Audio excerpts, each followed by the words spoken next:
Eh bien, ce matin, nous sommes avec Alain Sarayon, président en exercice dans l'Institut des sciences clavologiques. Alors, en quelques mots, Alain Sarayon, comment peut-on définir les sciences clavologiques?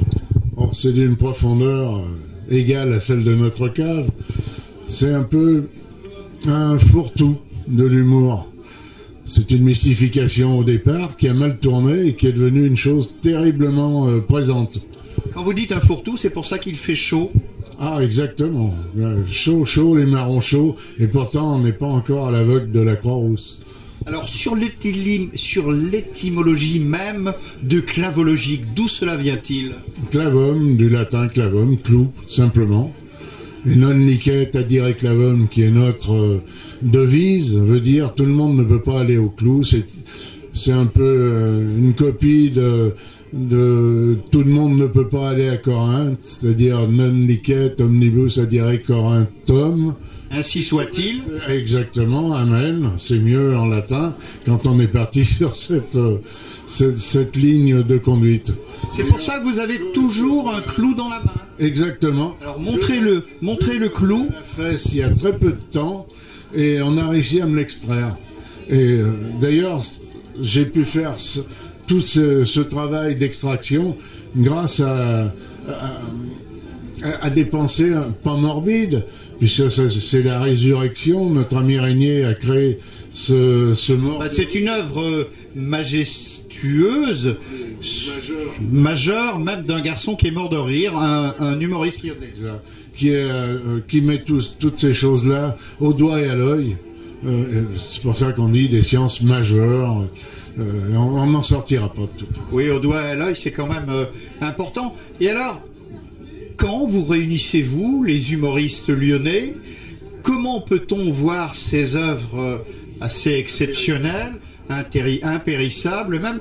Comment cela se passe-t-il, Alain Sarayon? En réunion mensuelle, obligatoire. C'est-à-dire chaque mois? Ah oui, chaque mois, c'est ce qu'aurait dit Pierre Dac. Tous les mois, par obligatoire. Sans ça, il y a des... on fait de la rétention sur, comme beaucoup d'autres, de la rétention sur le rire des gens. On les empêche de rire. Et sans ça, l'obligation est de venir tous les mois. Est-ce que sur ordre, est-ce que le grand public peut visiter cette exposition à l'occasion des fêtes du 8 décembre? Ah, exactement. Le dimanche, ce qui suit le vernissage, c'est ouvert gratuitement. C'est-à-dire qu'on n'a pas d'argent à donner gratuitement. Exactement. Les gens viennent et peuvent rentrer comme ça. On fait un tri sélectif quand même pour pas. Vous avez plusieurs poubelles à l'entrée. Exactement. On met les têtes qui tombent régulièrement, on les met dans les poubelles.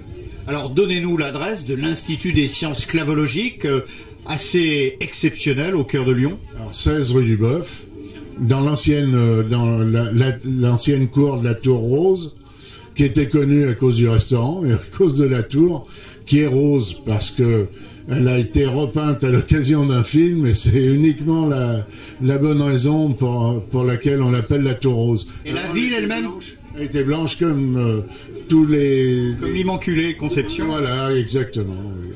Est-ce que l'on peut dire également que la ville de Lyon, qui est rose, a été repeinte? Ah oui, je crois. Mais ça tient pas, on dirait. La couleur est pas... manque de cicatif. Un peu délavé peut-être. Donc vous voyez, chers amis, qu'on est ici au plus profond de la Terre, dans l'Institut des sciences clavologiques, où cette exposition humoristique, n'oublions pas de le dire malgré tout, vous attend au 16 de la rue du Boeuf. Vous la trouverez facilement, c'est à côté de la crèche, au 16 de la rue du Boeuf, pendant les fêtes du 8 décembre, et précisément ce dimanche. Exactement. Mon cher maître, qui est officier de l'ordre du clou, je ne saurais vous remercier plus. D'ailleurs, si vous faites cette interview, c'est parce qu'on vous y a poussé.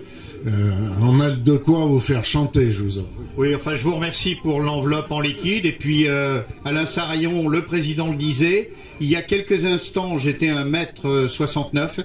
Et là, je viens de passer à 1m59. Bonne journée, à bientôt.